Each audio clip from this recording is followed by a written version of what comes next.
and welcome to UMCAT TV. This is UMCAT in Depth. My name is Anthony. Again, you can still catch us on our different platforms: Facebook, Instagram, and Twitter on UMCAT in Depth, or follow us on our website on www.umcatindepth.com. Now, alright, starting on with our news bulletin today.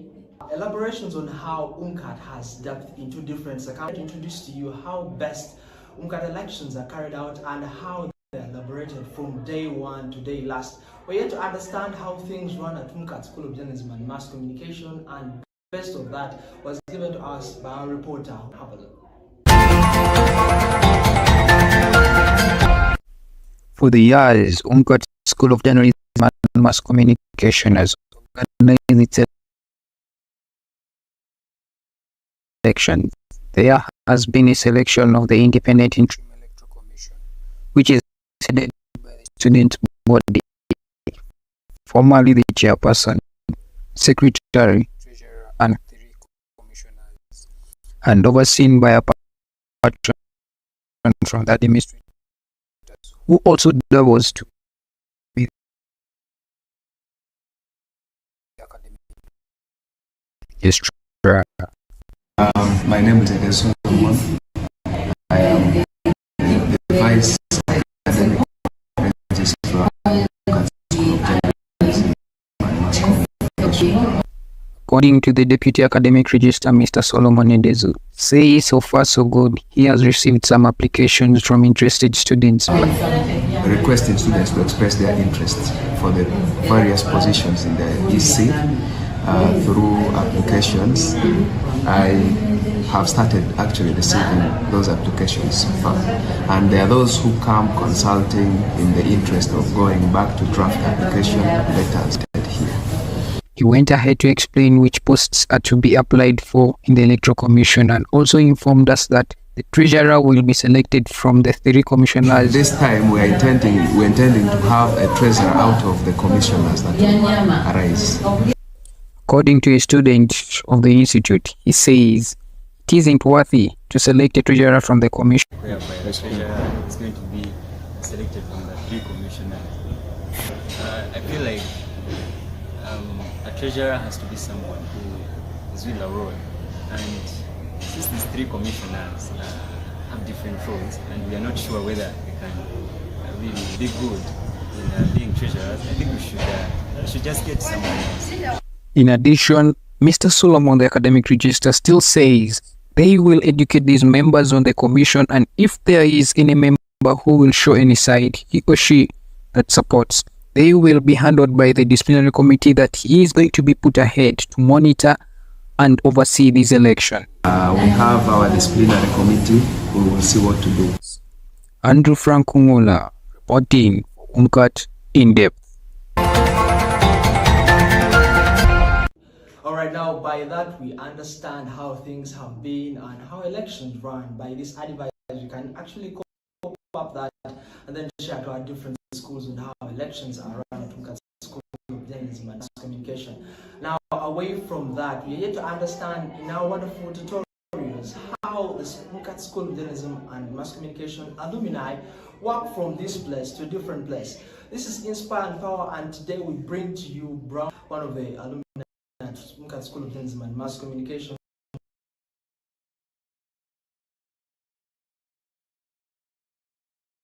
who shares a story with us on how things have been from when he started till on what he is, and have a look.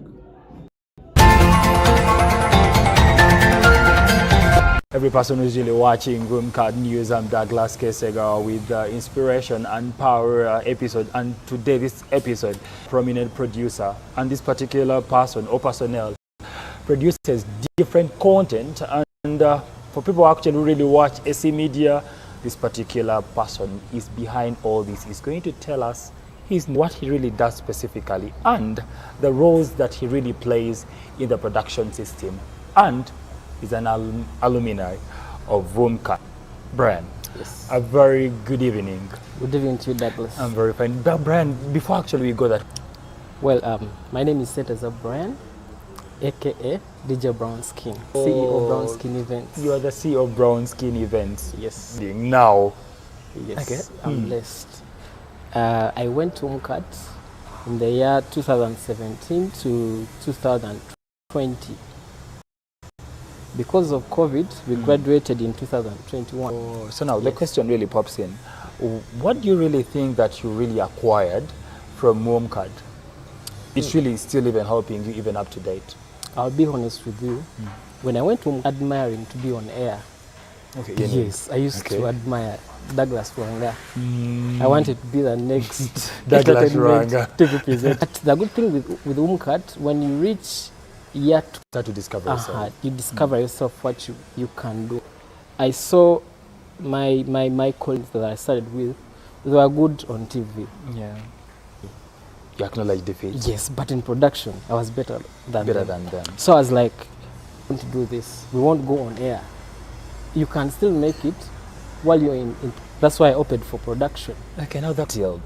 How is it true that in production there is money than a person who is really broadcasting on air? That is very true. You can really clear the air because we actually patronize the production part. And I think people really, all people who are really on air, they really have more money because of the image they really portray. But people behind the cameras, I want you to clear the air for every person who is really viewing, that people in production get more money than people who are really. There's much why. It's always the production that controls what you see on screen. Thank you. Yes. Production, you wouldn't be there. Thank you. Yeah. And that can even present, Yeah. produce prominent TV presenters that you guys are admiring today. These are themselves. Those people you don't know, they have made those people. We people in the production, we know that. It doesn't start with you being on the screen. I can do what you do, but still, our bit a journalists challenge. today, They can't do what producers do. Now the question comes in. yes, Do you think that producers are really appreciated enough in this particular generation or in the media docket that as we are into it? yes, it depends where you're working. Producers are paid good money depending on where you're working. But you know, with our media today, there are limited jobs. I don't think that we have over 200 TV stations. Yeah, in definitely Uganda. there There are few. So we are so many compared to the jobs that are available.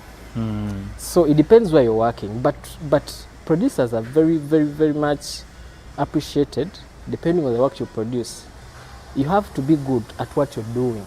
Okay, now, still, we are into the technology docket in this particular era.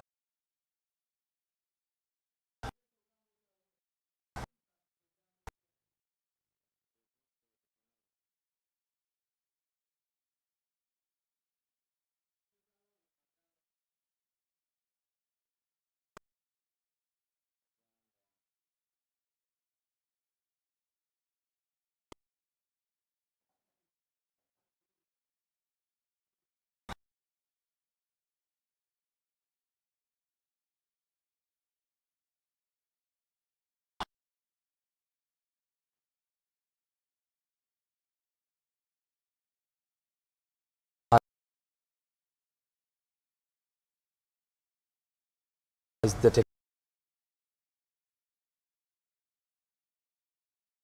technology impacted negatively or positively in your careers as you people in the production docket? Media, she's earning from YouTube. Even other big prominent YouTubers are there. personnels, Yes, they are there.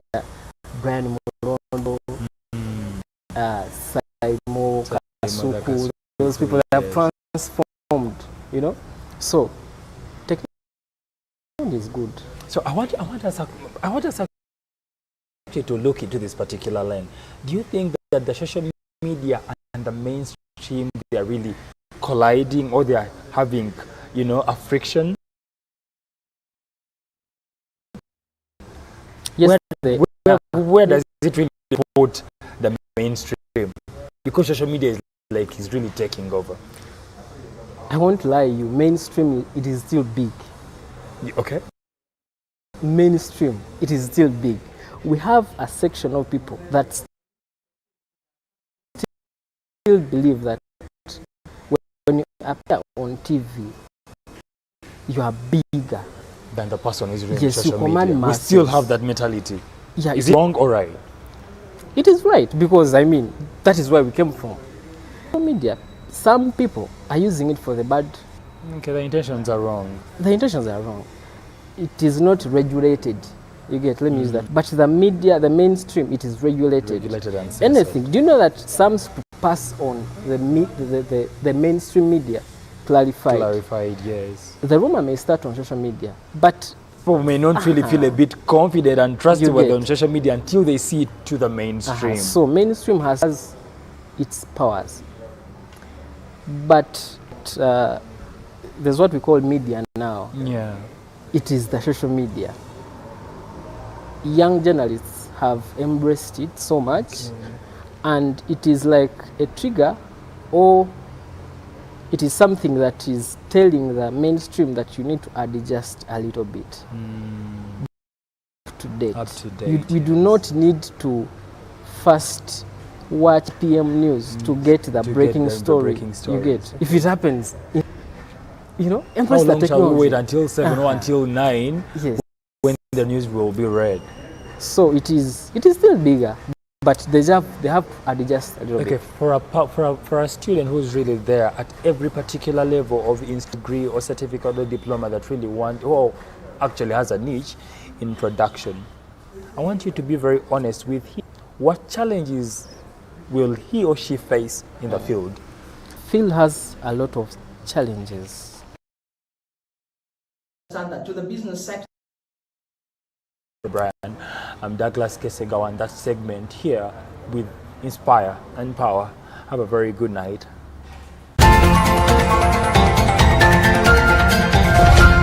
That we understand how best you can choose the best school for UMCAT School of Journalism and Mass Communication as one of the best prominent schools that educates children to the maximum of it.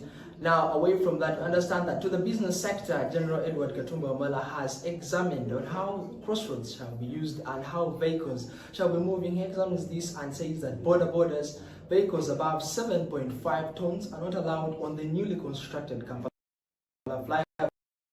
Now, government will not allow pedestrians, border and vehicles above 7.5 tons to use the newly constructed built Kampala flyover. This has been examined by the Minister, General Katumba Wamala. He examines this. Have a look.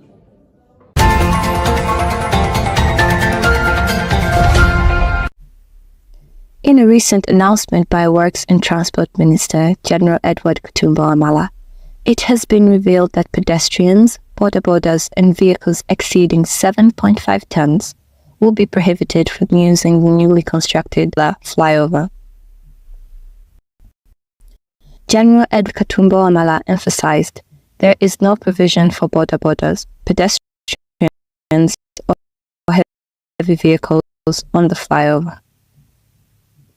Furthermore, General Katumba highlighted the absence of such provisions in the tunnel connecting to Arena Mall.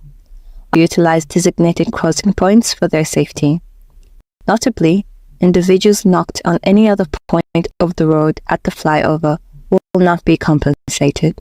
General Katumba instructed the Kampala City Authority, KCCA, to enforce the Road Safety Act passed in 2019, which prohibits business activities and on roadsides. Violators could face fines or imprisonment.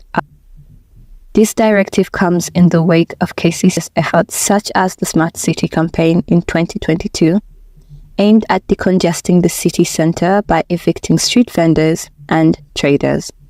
Despite these efforts, vendors have returned to the streets, prompting renewed enforcement. David Luyimbazi, the Deputy Executive Director of KCCA, affirmed plans to implement the post-NAM plan to decongest the city, including stopping people from operating in road reserves. Collaborations between KCCA and the Uganda National Road Authority, UNRA, is expected to facilitate the clearing of road reserves. In conclusion, cooperation from the public is urged to ensure adherence to road safety, regulations, and the decongestion efforts for a safer and more efficient urban environment. I'm Aziza Luima, UMCAT in depth. By that, we understand the best way how to use crossover directly from Kampala to Zambia and all the ways to those. Finally, with the health sector, we understand that 1 billion people will be blind by 2025. Now, this is examined by the Diagnostic Association, NOU, that has predicted that 1 billion people will be blind by 2025. Doctors examine on how things will be and the causes of blindness as one of the main reasons as misuse of technology that comes with over expectations when it comes to computer usage and eye contact. Now, more on this has been delivered to us by a reporter live at the scene. According to the Nigerian Operation NLA, a staggering prediction looms over the global population. Over 1 billion people will be blind by the year 2020. This alarming forecast threatens not only individualized activity, national growth, and family dynamics of affected individuals worldwide if prompt interventions are not implemented. Identified answers to this crisis are poor outdoor and prolonged near-work activities such as excessive use of computers, telephones, TVs, laptops. Further exacerbating the situation is the dire state of primary cities in Nigeria, with approximately 80% of optometrists operating in the private sector, leaving only a mere 20% to serve the public.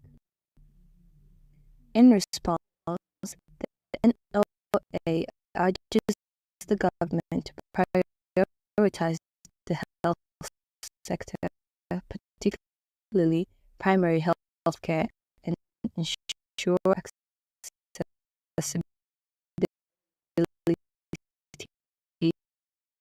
to quality eye services.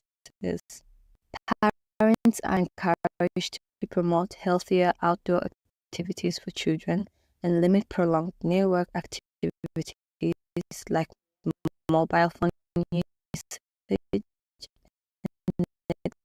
excessive screen time.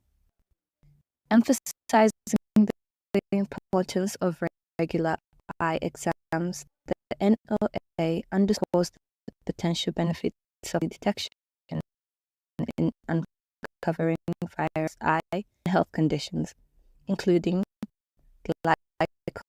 glaucoma, diabetes, and high blood pressure. In conclusion, preserving our sense of sight is crucial for maintaining a fulfilling life. Let us collectively strive to raise awareness, implement preventive measures, and prioritize eye health to safeguard our future. I am Aziza Luima, UMCAT in depth.